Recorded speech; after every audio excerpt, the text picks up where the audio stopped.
To stories about flying, उड़ान के बारे में दो कहानी। ये चैप्टर कंटिन्यू करेंगे आज। फर्स्ट जो अ, इसमें स्टोरी था, कहानी था, वो था हिज फर्स्ट फ्लाइट। वो हम लोग पढ़ चुके थे। आज पढ़ेंगे जो सेकंड कहानी है इस चैप्टर का, वो है the black aeroplane. The black aeroplane मतलब वो काला विमान। उसका जो राइटर है वो है फ्रेडरिक फॉर्सिथ। देखिए ऊपर में जो दो बार लिखे फ्रेडरिक फॉर्सिथ नाम को, FREDRIK लिखे है ना, फ्रेडरिक फॉर्सिथ। ये आप लोगों का जो किताब है उसमें दिया हुआ है ये स्पेलिंग फ्रेडरिक का, लेकिन फ्रेडरिक का ये भी स्पेलिंग होगा, फ्रेडरिक FREDRIC, दोनों स्पेलिंग होगा। किताब में लिखा हुआ है फ्रेडरिक FREDRIK, फ्रेडरिक फॉर्सिथ। और अगर क्वेश्चन में आएगा who is the writer of the black aeroplane, और ऑप्शन में ये स्पेलिंग रहेगा FREDRIC, फ्रेडरिक, फिर भी वो सही है ना। तो ये जो सेकंड कहानी है द ब्लैक एरोप्लेन, ये एक पायलट, पायलट कौन होते हैं? जो प्लेन चलाते हैं, एरोप्लेन चलाते हैं, वो होते हैं पायलट। तो एक पायलट का कहानी है और इसका राइटर है फ्रेडरिक फॉर्सिथ। फ्रेडरिक फॉर्सिथ एक इंग्लिश नॉवेलिस्ट थे और एक इंग्लिश जर्नलिस्ट। एक्चुअली नॉवेल भी लिखते थे और जर्नल में भी वो लिखते थे, जर्नल में भी। और एक्चुअली उनका जो स्टोरीज है वो थ्रिलर बेस्ड होते थे, मतलब वो थ्रिलर होते थे जिसमें थ्रिल होता है। तो फ्रेडरिक फॉर्सिथ बहुत सारे नॉवेल्स लिखे हैं, उनमें से कुछ है the Odisha file, the dogs of war, the fourth protocol, ये सब कुछ नॉवेल है। तो लेट्स स्टार्ट द स्टोरी, कहानी स्टार्ट करते हैं। द ब्लैक एरोप्लेन, पहले ही बताए थे ये जो कहानी है ये एक पायलट की कहानी है। और टाइम कौन सा था? ये था जब सेकेंड वर्ल्ड वार चल रहा था। सेकेंड वर्ल्ड वार कब हुआ था स्टार्ट? 1939 में, और ये चला था 1945 तक। तो सेकेंड वर्ल्ड वार जब चल रहा था तब का ये कहानी है the black aeroplane. This is the story of a pilot, war pilot, है ना। स्टार्ट करते हैं। The moon was coming of in the east behind me. तो ये जो पायलट थे वो अपना एरोप्लेन में थे, एक एरोप्लेन में वो ड्राइव कर रहे थे। और उनके पीछे वो, ये जो कहानी है ये फर्स्ट पर्सन नैरेटिव में है। एक्चुअली पायलट खुद बता रहे हैं, नैरेटर खुद बता रहे हैं कि उनके साथ क्या हुआ था। तो नैरेटर यानी the pilot, the moon was coming up in the east behind me. तो मेरे पीछे ईस्ट साइड की, ईस्ट मतलब पूर्वी दिशा में क्या हो रहा था? वो चांद जो है वो ऊपर की तरफ उठ रहा था। The moon was coming up in the east behind me, मेरे पीछे चांद उठ रहा था। एक्चुअली चांद कब उठता है? नाइट में ना। तो ये टाइम कौन सा था? रात था, नाइट का टाइम था, रात था। And stars were shining in the clear sky above me. Stars, सितारे कब आता है? आसमान में रात में आता है ना। And stars were shining in the clear sky above me. Shining मतलब चमक रहा था। तो चांद उड़ रहे थे कहाँ? मेरे पीछे ईस्ट साइड में, मतलब वो the pilot was heading towards waste. वो वेस्ट की तरफ जा रहे थे, पश्चिम तरफ जा रहे थे। और उनके पीछे ईस्ट साइड में क्या हो रहा था?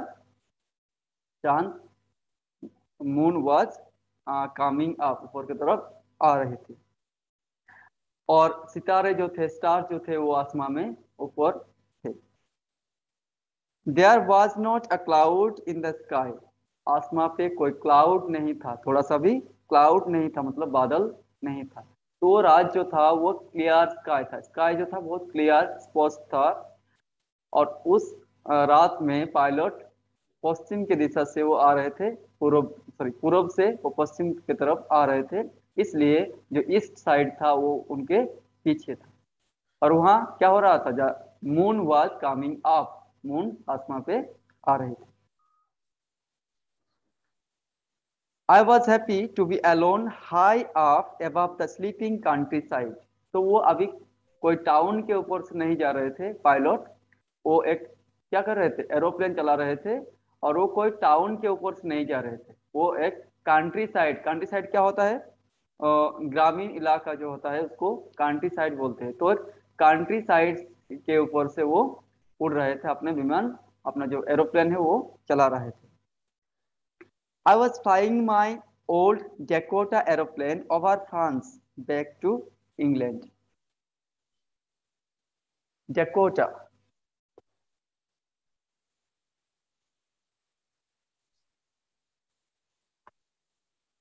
ये डेकोटा क्या होता है? डेकोटा एक एरोप्लेन है, क्या है, एक विमान है, जो 1941 में 19 दिसंबर 1941 में फर्स्ट उड़ान भरे थे। ये फर्स्ट टाइम उड़े थे ये डेकोटा विमान 1941 में, जब सेकेंड वर्ल्ड वॉर चल रहा था। और ये जो विमान है डेकोटा, इसका और एक नाम है जिसका नाम है डोगलास, डोगलास C-47। तो ये डेकोटा जो एरोप्लेन है, इसका और एक नाम है डोगलास C-47। ये जो विमान है ये यूज हुआ था सेकेंड वर्ल्ड वॉर में। और ये जो डेकोटा विमान है इसका उत्पत्ति हुआ था, ये बनाया गया था फर्स्ट टाइम USA में, यूनाइटेड स्टेट्स ऑफ अमेरिका में। तो डोगलास C-47 भी बोला जाता है इस विमान को। वो जो पायलट थे, जो नरेटर, वो क्या चला रहे थे, ये डेकोटा विमान चला रहे थे, उनका डेकोटा विमान चला रहे थे। Flying my old Dakota aeroplane over France back to England. वो कहाँ थे, वो फ्रांस में थे, ओवर फ्रांस कहाँ थे, फ्रांस में। फ्रांस एक कंट्री है, यूरोपियन कंट्री। और ये फ्रांस जो कंट्री है ये भी सेकेंड वर्ल्ड वॉर में हिस्सा लिए थे, फ्रांस भी सेकेंड वर्ल्ड वॉर में हिस्सा लिया था। तो वो फ्रांस के ऊपर से उड़ रहे थे, और उसके वो चला रहे थे एक डेकोटा एरोप्लेन, डेकोटा एरोप्लेन, वो ओल्ड था। बैक टू इंग्लैंड, और कहाँ आ रहे थे वो, he was coming back to England, अपना घर आ रहे थे। उनका घर कहाँ था, इंग्लैंड में था। तो ये जो कहानी स्टार्ट हुआ था, रात का टाइम था। The narrator was driving Dakota aeroplane, he was coming back to his home England. वो इंग्लैंड आ रहे थे, कहाँ से, और कहाँ से आ रहे थे दिया हुआ नहीं है, लेकिन कहाँ थे जब स्टार्ट हुआ कहानी वो दिया हुआ है। He was flying over France, France के ऊपर से वो उड़ रहे थे। क्लियर? और द स्काई वॉज क्लियर, जो आसमान था उसमें थोड़ा सा भी क्लाउड नहीं था, बादल नहीं था, वो क्लियर स्काई था। और वो हैप्पी थे, वो खुश थे, क्योंकि कहाँ आ रहे थे, वो अपना घर आ रहे थे बहुत दिनों के बाद, क्योंकि वो सेकेंड वर्ल्ड वॉर में गए थे क्या करने के लिए, अपना ड्यूटी निभाने के लिए। I was dreaming of my holiday and looking forward to being with my family. वो ड्रीमिंग थे, वो सोच रहे थे, ड्रीम कर रहे थे, सपना देख रहे थे कि उनको कुछ हॉलीडेज मिले हैं, छुट्टी का दिन मिले हैं, क्योंकि अभी अब क्या है, वार वार में जो ड्यूटी वो कर रहे थे वो अपना वो खत्म हो चुका था। अब उनको कुछ क्या मिलेगा, हॉलीडेज मिलेगा, छुट्टी का दिन मिलेगा, और उसके बारे में वो सोच रहे थे। And looking forward to being with my family, और वो सामने की तरफ देख रहे थे कि सामने जो दिन आने वाले हैं उसमें क्या करेंगे वो, he will be with his family, उनके फैमिली के साथ वो रहेंगे, वो अपना वक्त बिताएंगे। तो इसलिए खुश थे क्योंकि वो अपना घर जा रहे थे, अपना फैमिली के साथ वो छुट्टी में क्या करेंगे, रहेंगे, दिन बिताएंगे। I looked at my watch, अब वो क्या किए, अपना जो वॉच था, घड़ी था, उसके तरफ उनका ध्यान गया। I looked at my watch 1:30 in the morning. Time क्या हुआ था, 1:30, मतलब रात 12 बज चुका था, 12 बजे के बाद 1:30 बज चुका था, 1:30। तो रात में 1:30 बज रहा था, 1:30 इन द मॉर्निंग। अब इसको मॉर्निंग बोला जा रहा है क्योंकि वो रात 12 बजे मतलब बज चुका था। अब 1:30 को क्या बोला जा रहा है, मॉर्निंग, तो सुबह 1:30 बज रहा था, सुबह 1:30 बज रहा था। तो ये क्वेश्चन में पूछा जा सकता है what was the time when the story began, जब ये कहानी स्टार्ट हुआ था तो टाइम कौन सा था। It was 1:30 in the morning, है ना। और the pilot was flying his Dakota aeroplane over France, France के ऊपर से वो अपना विमान उड़ा रहे थे, चला रहे थे। और he was coming back to his home in England, England में उनका घर था, वहां वो वापस आ रहे थे। It was a clear sky, है ना, जहाँ क्या था, आसमान में चांद भी आ गए गए थे और ऊपर सितारे भी थे। तो ये था first paragraph. Next, I should call Paris control soon. अब फ्रांस में एक टाउन है जिसका नाम है क्या, पेरिस, PARIS, आप लोग सुने होंगे, फ्रांस, पेरिस, है ना। तो वो उनके सामने एक टाउन था, एक सिटी था जिसका नाम था पेरिस, फ्रांस का, PARIS। तो एरोप्लेन जो चलाते हैं, पायलट लोग जो होते हैं, वो जब किसी कंट्री के ऊपर से जाते हैं तो उनका परमिशन, जो वहाँ कंट्रोल रूम होता है, उनका परमिशन जरूरत होता है उनका, तो परमिशन लेना पड़ता है। इसलिए सामने क्या था, पेरिस था। इसलिए वो सोचे कि पेरिस जो कंट्रोल रूम है वहाँ का परमिशन वो लेंगे। I should call Paris control room, इसलिए वो सोच रहे थे कि वो क्या करेंगे, पेरिस कंट्रोल रूम को कॉल करेंगे। As I looked down past the nose of the aeroplane, nose मतलब जो सामने वाला हिस्सा होता है एरोप्लेन का, उसको नोज बोला जाता है। तो पायलट सामने देखते हैं ना, तो सामने जब देख रहा है तो वो एरोप्लेन का जो नोज है, जो सामने वाला हिस्सा है, वहां से जब नीचे की तरफ देखे तो क्या दिखाई दिया, past the nose of the aeroplane I saw the lights of a big city in front of me।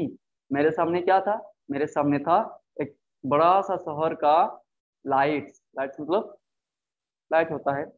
तो सामने जो टाउन था, जो शहर था, सिटी था, उसका नाम था पेरिस। और पेरिस रात का टाइम था तो टाउन में होगा ही, लाइट जल रहा था।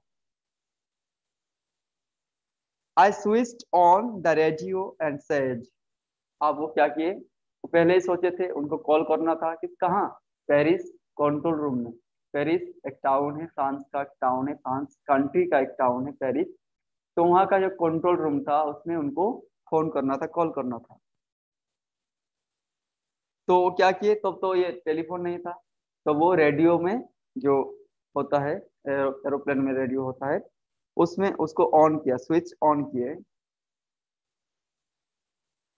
Paris control room, Dakota DS 088 here.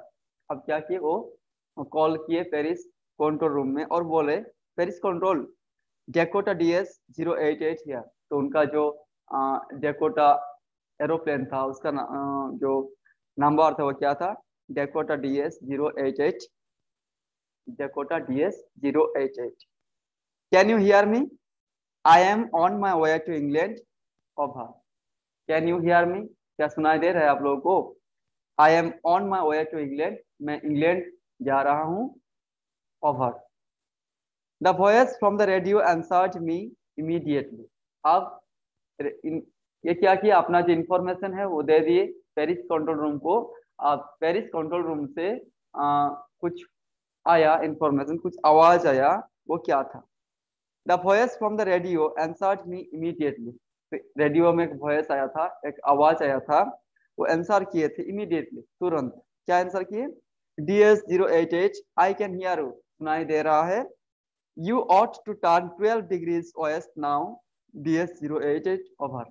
आपको क्या करना है, 12 डिग्री वेस्ट की तरफ मुड़ना है, उसके बाद सामने ड्राइव करना।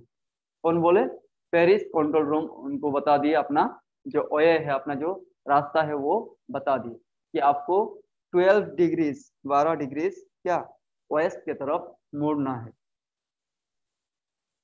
I checked the map and the compass, switched over to my second and last fuel tank, and turned the Dakota 12 degrees west towards England। अब नैरेटर क्या किए, check the map and compass. अपना जो map था, map होता है, अगर map नहीं होगा तो एरोप्लेन नहीं चला पाएंगे। तो मैप को और कॉम्पास, कॉम्पास से क्या करते हैं, वो किधर जाना है, अपना जो दिशा है वो ठीक करते हैं, साइड्स ठीक करते हैं। तो कॉम्पास और मैप को देख के switched over to my second and last fuel tank. Aeroplane में, वो जो डेकोटा एरोप्लेन था उसमें दो फ्यूल टैंक था। कितने? दो।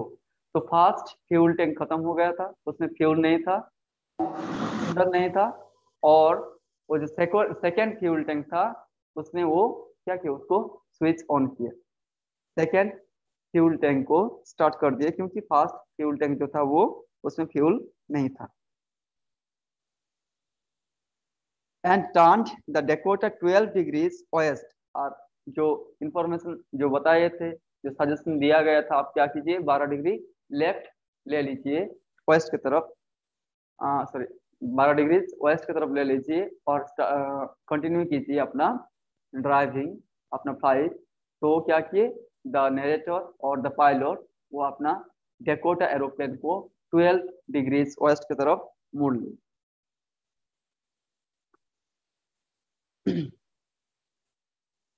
अब कहाँ जा रहे थे वो, he was going to England, England की तरफ जाने लगे। I shall be in time for breakfast I thought. अब वो सोच रहे थे कि वो बहुत जल्दी कहाँ पहुंच जाएंगे, इंग्लैंड, अपना घर पहुंच जाएंगे। और उनका जो ब्रेकफास्ट होगा, सुबह का जो मील होगा, वो कहाँ लेंगे, अपना घर में, अपना होम में वो लेंगे। I shall be in time for breakfast, breakfast के टाइम पे पहुंच जाएंगे। I thought a good big English breakfast, वो क्या मिलेगा उनको, एक बिग, बहुत अच्छा सा इंग्लिश ब्रेकफास्ट। अब बहुत दिन वो कहाँ थे, अपना बैटल फील्ड पे थे वो। अ, जो बैटल हो रहा था, जो लड़ाई हो रहा था, सेकेंड वर्ल्ड वॉर हो रहा था, उसमें वो हिस्सा लिए थे, उसमें अपना ड्यूटी निभा रहे थे, इसलिए उनको ब्रेकफास्ट। Hello sir. हाँ बोलिए। सर अच्छा नहीं दिख रहा है। नेटवर्क प्रॉब्लम होगा। अच्छा। ठीक है। ये अच्छा नहीं दिख रहा, हो सकता है नेटवर्क प्रॉब्लम है, इसलिए ये समस्या हुआ होगा। तो सोच रहे थे द पायलट और द नरेटर। नरेटर कौन होते हैं, जो कहानी बताते हैं हम लोगों को। तो ये इसमें पायलट खुद नरेटर है, और वो अपना कहानी बता रहे हैं। I checked, sorry, I shall be in time for breakfast I thought. तो उन्होंने सोचा कि वो टाइम पे पहुंच जाएंगे अपना घर, और वहां जाके अपना ब्रेकफास्ट फैमिली के साथ लेंगे। A good big English breakfast, वो ब्रेकफास्ट जो होगा वो इंग्लिश ब्रेकफास्ट होगा, क्योंकि इतने दिनों बाहर थे, इसलिए उनको फैमिली के साथ ब्रेकफास्ट करने का मौका नहीं मिला था। एवरीथिंग वॉज गोइंग वेल, सब कुछ ठीक ठाक चल रहा था, बहुत अच्छा चल रहा था, everything was going well. It was an easy flight, ये जो उड़ान था, ये जो फ्लाइट था, ये बहुत आसान था। एक्चुअली जब वो वार में, लड़ाई में, सेकेंड वर्ल्ड वार में काम कर रहे थे पायलट, तो उनको इतना अच्छा, इतना आसान फ्लाइट, मतलब ड्राइव करने का मौका नहीं मिला था, क्योंकि वार में बहुत होता है, जो बहुत डिफिकल्ट होता है उनको, बहुत जो उड़ाते हैं, चलाते हैं विमान, तो बहुत डिफिकल्टी फेस करना पड़ता है। तो अभी ये उड़ान जो था, ये बहुत आसान सा था। It was an easy flight ना। अब वो कुछ देर पहले कहाँ थे, उसके सामने एक सिटी था, उनके सामने एक शहर था जिसका नाम था पेरिस। अब क्या हुआ था, जब ये सब सोच रहे थे, तो पेरिस छोड़ के आ गए थे आगे। Paris was about 150 kilometre behind me when I saw the cloud. तो वो फ्रांस के ऊपर से उड़ रहे थे, अब पेरिस उनके सामने थे जब कहानी स्टार्ट हुआ था। अब क्या हुआ, पेरिस को पीछे छोड़ के आ गए थे। कितने दूर आ गए थे, Paris was about 150 kilometre behind me, उनके पीछे 150 किलोमीटर लगभग पीछे था पेरिस टाउन, मतलब पेरिस को छोड़ के वो सामने आ गए। और जब वो 150 किलोमीटर आगे था पेरिस से, तब क्या हुआ था, आई सॉ द क्लाउड्स, तब उनको जो क्लाउड्स, बादल, वो फर्स्ट टाइम नजर आया था। तो ये रात का टाइम था, इसलिए बहुत दूर से वो जो बादल है, क्लाउड है, वो दिखाई नहीं दे रहा था। लेकिन वो जब 150 किलोमीटर आ गए थे पेरिस छोड़ के, तब उनके सामने आ गया था क्लाउड्स, मतलब बादल। स्टॉर्म क्लाउड्स, वो क्लाउड्स जो था वो सिर्फ क्लाउड्स नहीं थे, उसके साथ स्टॉर्म भी था। स्टॉर्म मतलब आंधी, स्टॉर्म भी था। स्टॉर्म और क्लाउड एक साथ था उनके सामने। अभी तक उनका जो उड़ान था, फ्लाइट था, वो बहुत इजी था। It was an easy flight बोले थे। लेकिन आप सामने क्या था, क्लाउड्स थे। और उनके जो टैंक था, फ्यूल टैंक, वो एक फ्यूल टैंक खत्म हो चुका था, एक ही फ्यूल टैंक बचा था।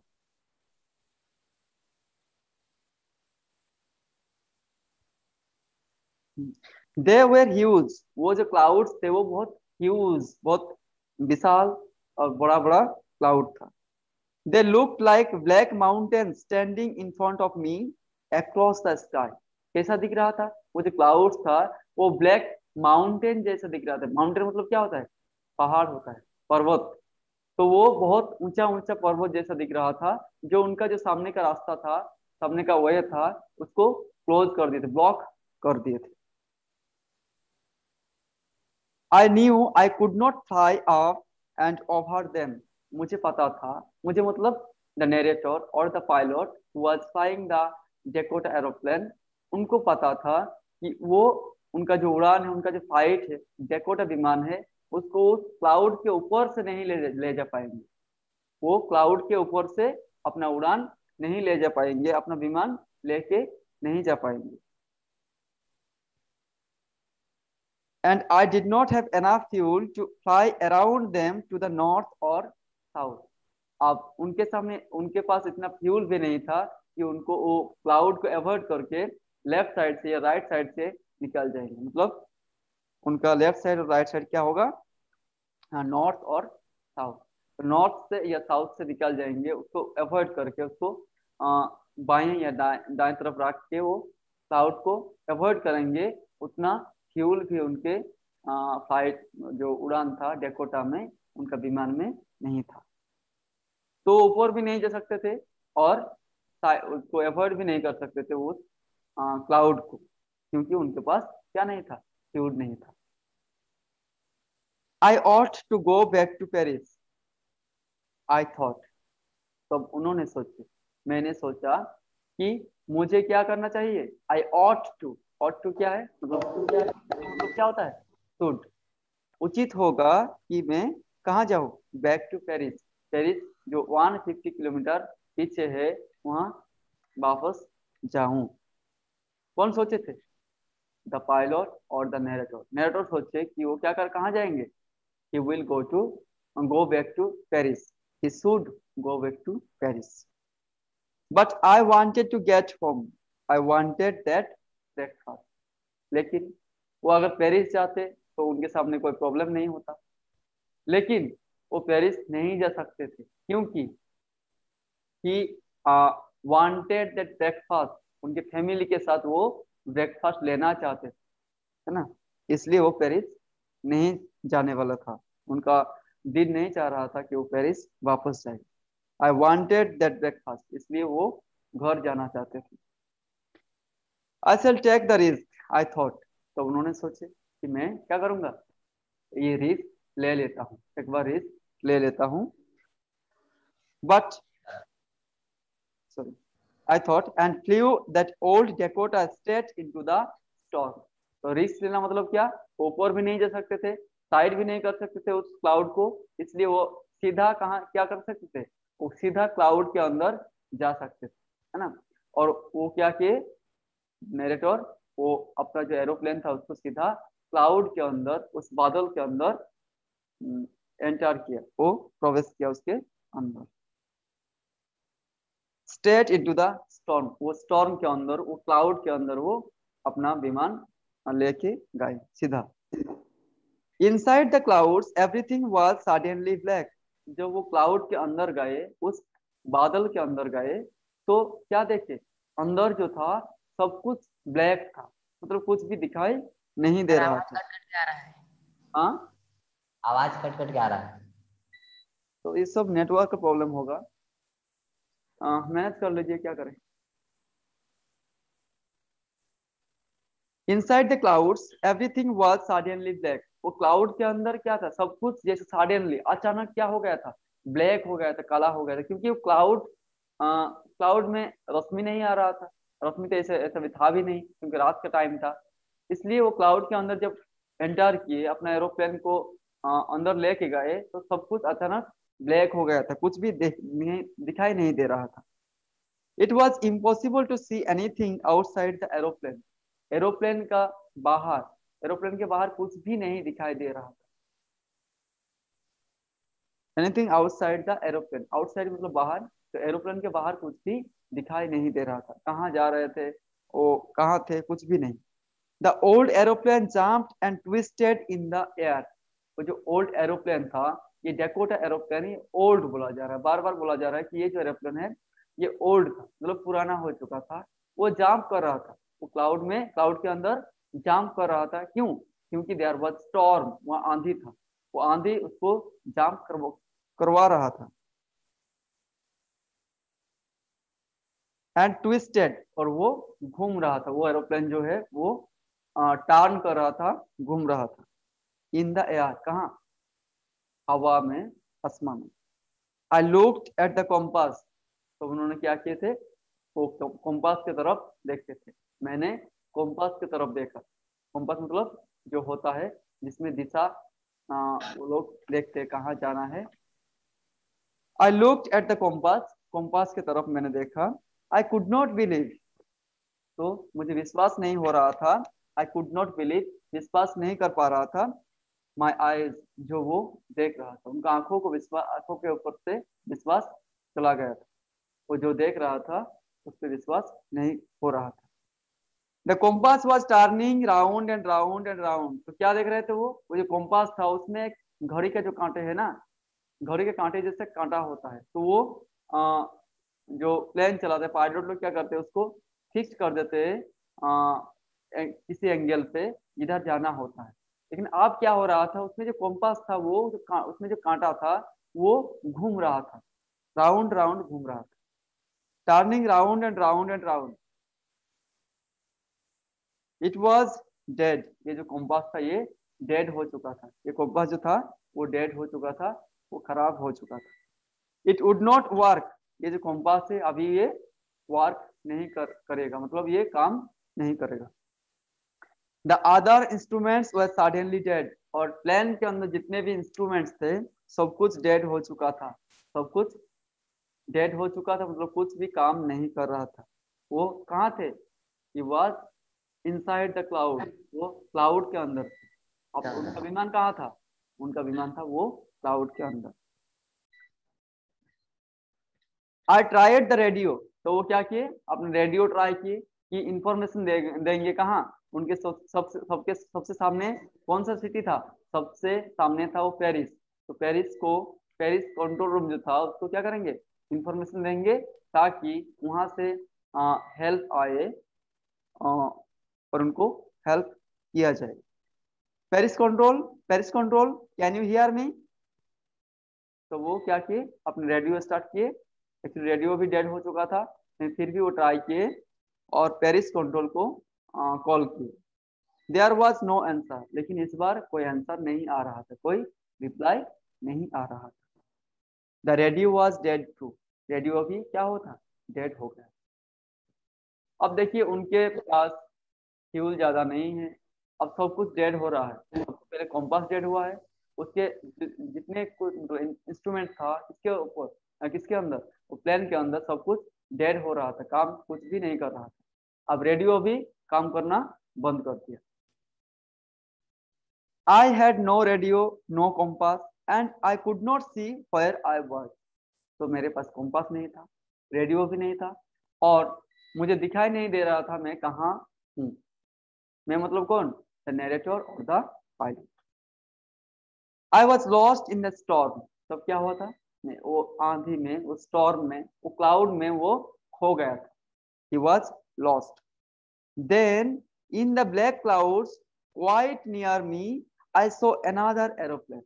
अब वो क्या करेंगे, वो उसके दिमाग काम नहीं कर रहा था, क्या करेंगे उनको पता नहीं था, क्योंकि रेडियो भी ऑफ था और कॉम्पास भी डेड हो गया था।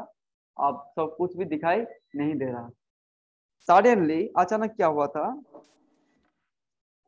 इन the black clouds quite near मी, मेरे पास, क्वाइट एकदम पास, ब्लैक क्लाउड के अंदर, काला बादल के अंदर क्या देखे थे, आई सो अनदर एरोप्लेन, आई सो मैंने देखा, क्या देखा, अनदर एरोप्लेन, और एक विमान, और एक एरोप्लेन।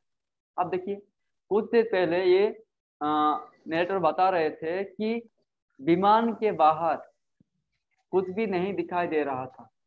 अब उनको क्या दिखाई दिया, एक एरोप्लेन, ठीक उनके उनका जो एरोप्लेन है उसके पास ही वो एरोप्लेन उड़ रहा था। It had no lights on its wing, ये जो एरोप्लेन था इसका जो पंख है, विंग्स है, उसमें कोई लाइट नहीं था, कोई लाइट नहीं था। But I could see it flying next to me through the storm. तो वो जो एरोप्लेन था उसमें लाइट भी नहीं था, फिर भी वो पायलट को उनको दिखाई दिया वो एरोप्लेन, वो क्लाउड के अंदर, जबकि वो क्लाउड के अंदर कुछ भी दिखाई नहीं दे रहा था, फिर भी वो एरोप्लेन दिखाई दिया। और उस एरोप्लेन में लाइट भी नहीं था। अंधेरा में क्या होता है, किसी चीज में अगर लाइट लगा हुआ रहता है तो वो दिखाई देता है, और जिसमें लाइट नहीं होता है वो चीज दिखाई नहीं देता है। लेकिन ये जो पायलट थे उनको दिखाई दिया क्या, वो एरोप्लेन जो ठीक सामने उनके उनका एरोप्लेन के पास ही था। और वो एरोप्लेन में जो पास में था उसमें लाइट भी नहीं था। But I could see it flying next to me through the storm, लेकिन मैं देख पा रहा था कि वो जो एरोप्लेन वो मेरे साइड से, मेरे एरोप्लेन के साइड में उड़ रहा था स्टॉर्म के अंदर। आई could see the pilots face turn towards me, मैं मुझे ये भी दिखाई दिया कि पायलट का जो फेस था, पायलट का जो चेहरा था उस एरोप्लेन का, पायलट का, वो किसके तरफ था, इनके तरफ मुड़ा हुआ था। नैरेटर का आई could see the pilots face turn towards me, तो वो जो एरोप्लेन था जो बाद में आया था, उस एरोप्लेन का जो पायलट थे उनका फेस भी नैरेटर की तरफ मुड़ा हुआ था, वो देख पा रहा था उनका फेस, चेहरा। I was very glad to see another person, तो तब ये बहुत खुश हो गया था, कौन, नैरेटर, ये पायलट, क्योंकि उनको जब उनका दिमाग काम नहीं कर रहा था, क्या करेंगे वो उनको समझ में नहीं आ रहा था, तो उनके पास आ गया था और एक एरोप्लेन, इसलिए वो खुश हो गया था। और वो ये भी सोच रहे थे कि वो अकेले नहीं है इसमें, इस डिजास्टर में, इस कंडीशन में वो अकेले नहीं है, उनके साथ और भी एक है ना। कि lifted one hand and web, वो क्या किया, अपना एक हाथ लिफ्ट किए और उसको वेब किए, वेब मतलब मूव किए। he was saying follow me, he was saying follow me, तो अब जो वो उनका बात तो उनको सुनाई नहीं दे रहा था, लेकिन वो जो वेब किए, जो हाथ उठाए और हाथ हिलाया, उसका मतलब क्या था कि मुझे फॉलो कीजिए, मुझे फॉलो कीजिए, अनुसरण कीजिए। he knows that I am lost, I thought he is trying to help me। अब नैरेटर क्या सोचे, नैरेटर सोचे कि उनको पता है वो जो दूसरा एरोप्लेन था, उस एरोप्लेन का जो पायलट था, उनको पता है कि नैरेटर जो है ये खो गए हैं, ही वाज लॉस्ट, इसलिए उनको क्या कर रहे थे, हेल्प कर रहे थे, he was helping the narrator. He turned his aeroplane slowly to the north, वो क्या किए, जो दूसरा एरोप्लेन था उसका पायलट अपना एरोप्लेन को नॉर्थ की तरफ, नॉर्थ की दिशा में, उत्तर दिशा में टर्न किए। इन फ्रंट ऑफ माई डेकोटा, अब आ गए थे कहाँ, उनके डेकोटा के पास, ये जो नेरेटर का जो एरोप्लेन था डेकोटा, उसके पास, उसके सामने वो क्या किया, अपना एरोप्लेन को नॉर्थ की तरफ टर्न किए थे।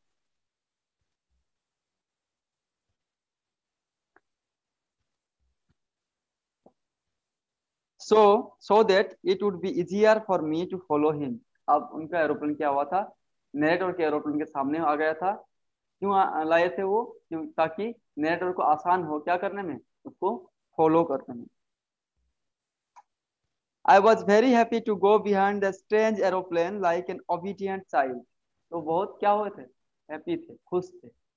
वो वो एरोप्लेन के पीछे पीछे जा रहे थे, वो जो नया एरोप्लेन आया था, दूसरा एरोप्लेन आया था, उसके पीछे पीछे जा रहे थे। और वो एरोप्लेन स्ट्रेंज था। स्ट्रेंज मतलब क्या होता है? जो अपरिचित और जो अद्भुत होता है। अपरिचित मतलब उसके साथ कोई परिचय नहीं था, पहले से कोई परिचय नहीं था, इसलिए स्ट्रेंज बोला था। और अद्भुत क्योंकि वो जो स्टॉर्म में आया था, स्टॉर्म के अंदर आया था। तो नैरेटर उस एरोप्लेन को फॉलो कर रहे थे। After half an hour the strange black aeroplane was still there in front of me in the clouds. आधा घंटा हो चुका था। कितने? आधा घंटा हो चुका था लगभग, क्योंकि उनके पास क्या था? कोई कंपास या घड़ी या कुछ भी काम नहीं कर रहा था। तो टाइम कहाँ देखेंगे? वो टाइम देखने के लिए कुछ था ही नहीं उनके पास। लेकिन वो अंदाजन मतलब वो सोच रहे थे, अंदाज से मतलब सोच रहे थे कि क्या होगा। आधा घंटा टाइम बीत चुका था लगभग। After half an hour the strange black aeroplane was still there in front of me in the cloud. आधा घंटा हो चुका था, लेकिन वो जो स्ट्रेंज एरोप्लेन आया था, ब्लैक एरोप्लेन आया था, जो उनके सामने था, वो अभी भी उनके सामने ही था। आधा घंटा से वो सामने ही उड़ रहा था। Now there was only enough fuel in the old Dakota's last tank to fly for 5 और 10 मिनट्स मोर। अब वो जो डेकोटा था, जो उड़ा रहे थे, वो जो चला रहे थे नैरेटर, उस डेकोटा में, उस एरोप्लेन में ओनली 5 और 10 मिनट्स के लिए क्या था? फ्यूल था। तो वो अब 5 या 10 मिनट तक ही उड़ सकते थे, क्योंकि आधा घंटा उनका हो चुका था। I was starting to feel frightened again. अब वो फिर से क्या हो रहे थे? फ्राइटेंड, फिर से डर गए थे, फिर से डर गए थे, क्योंकि उनका फ्यूल खत्म होने वाला था, उनका फ्यूल का अंत, द एंड होने वाला था। But then he started to go down and I followed through the storm. लेकिन उसके बाद क्या हुआ था?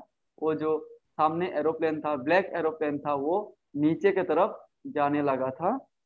और नैरेटर उसको, उसका क्या पीछा कर रहा था, मतलब उसका पीछे पीछे जा रहे थे।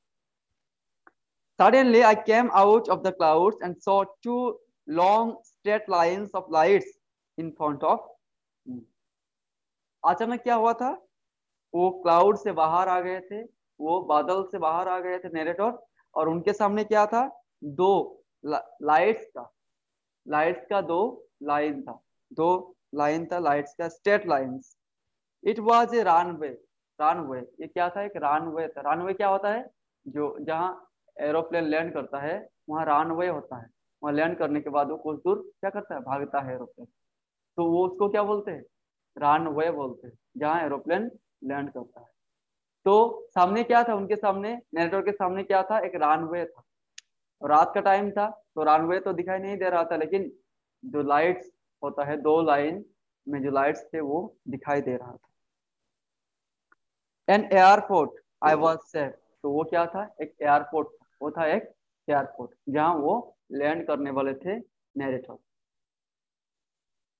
I was safe. अब नैरेटर सोचे कि मैं अभी क्या हूँ?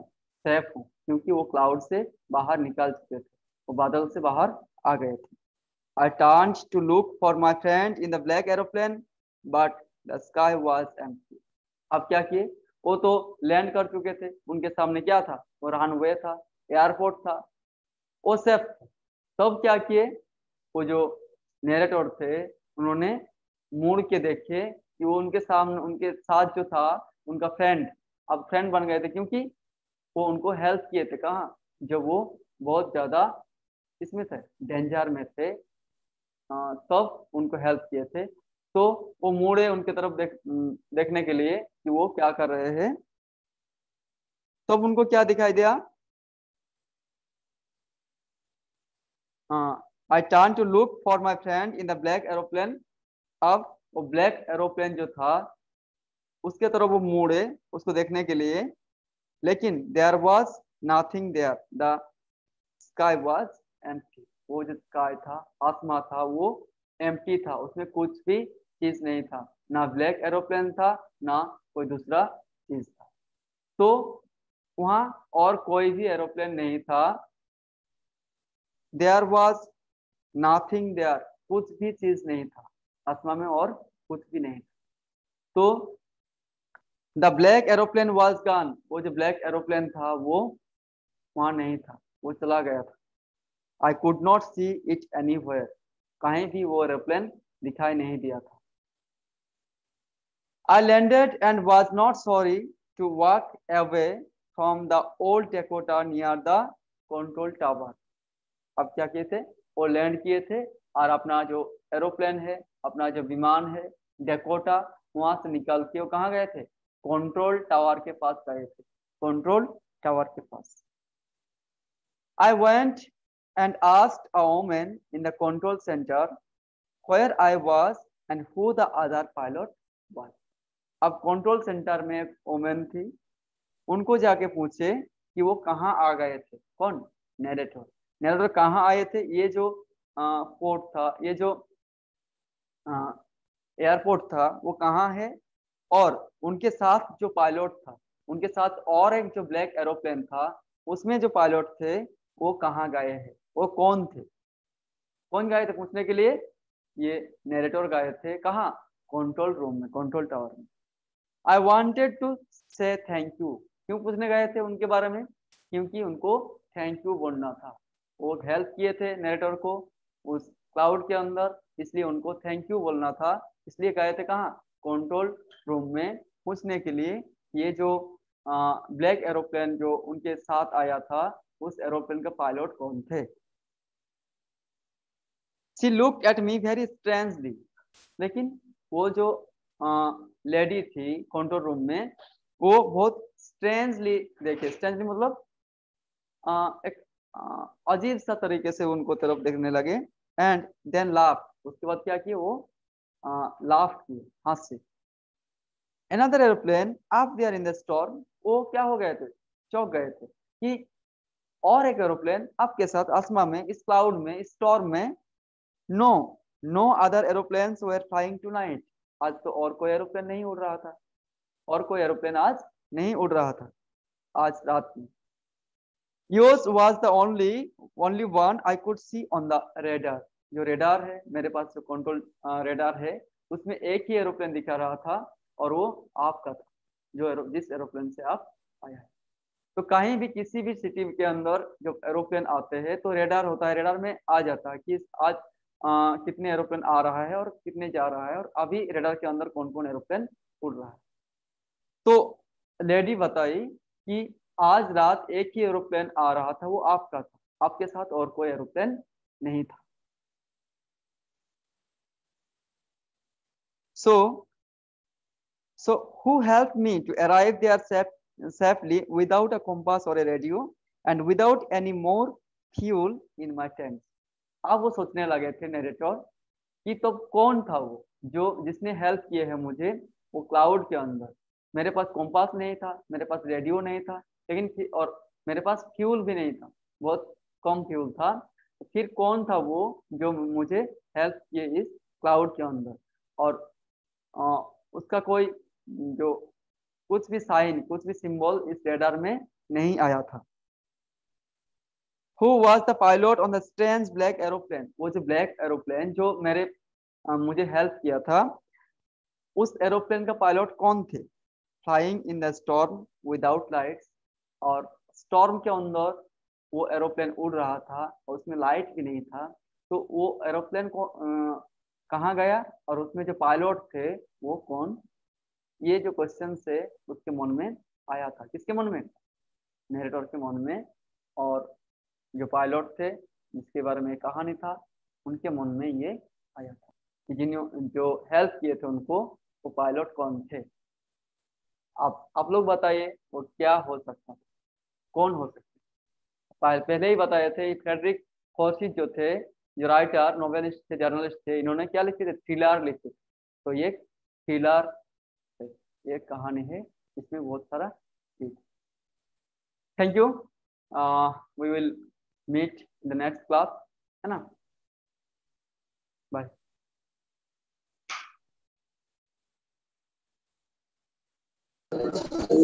Thank you sir.